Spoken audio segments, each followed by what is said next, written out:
So I did a poll on IG asking if you guys wanted my opinion on the Jay-Z partnering with the NFL, and I have a lot of opinions about it. So first, I feel like the first thing is Jay-Z in the last few years, I mean, he's always been pro-black, but in the last few years, I think he's built up a lot of equity with the black community that he deserves a little bit of trust, right? Like, and let's see what he's gonna do first before we jump off the bridge just because he's doing a partnership with the NFL.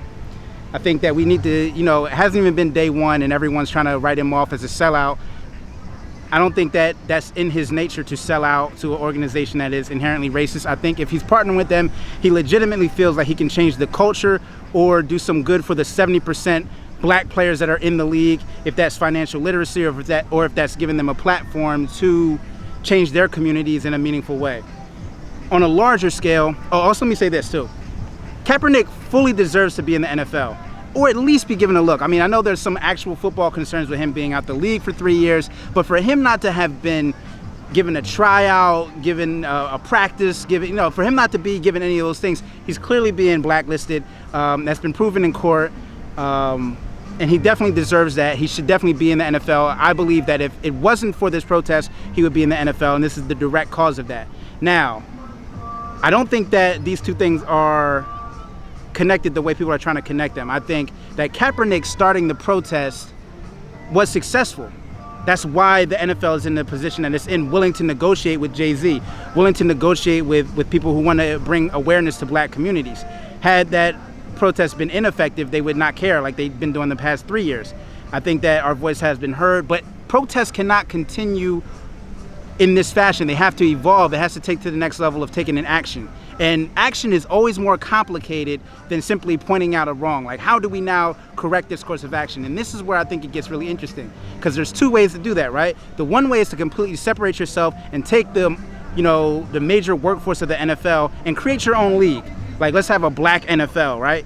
And that way, you know, Kaepernick won't be dealing with systemic racism. He'd be given a fair opportunity. The other way, but so nobody's really talking about that, so that doesn't really seem feasible at this point. The other way to do it is to try to change the NFL. If Kaepernick wants a job in the NFL, and that's something that we're all rooting for, why is it messed up for Jay-Z to work with that same organization? Either the NFL is bad and we don't want anything to do with them, or they can be changed and they're redeemed and they're worthy of being worked with. So I think that's a moral decision that you're gonna have to come to with, you know, within your own head. I do think that, you know, Jay-Z deserves the benefit of the doubt. I think that we have to see what his initiative program is gonna look like. And I don't think that he is in any means by trying to demean what or co-opt what Kaepernick did. I think that he would be fully supportive of Kaepernick getting a job or a look. And I think he's trying to work his way into maybe helping that happen. I mean, I don't want to put words in his mouth or anything. I don't know any of the nature of the details. None of us do. It's all speculation. But I just feel like, you know, we read headlines and we look at things and we jump off the cliff and we make these irrational decisions and irrational claims without knowing the details or seeing any evidence of anything. And I think that that's a dangerous precedent to set. We have to give people some benefit of the doubt. Let me know what you guys think. Drop a comment. You know, subscribe to the channel. I'll be dropping an episode later this month. Voo, we out.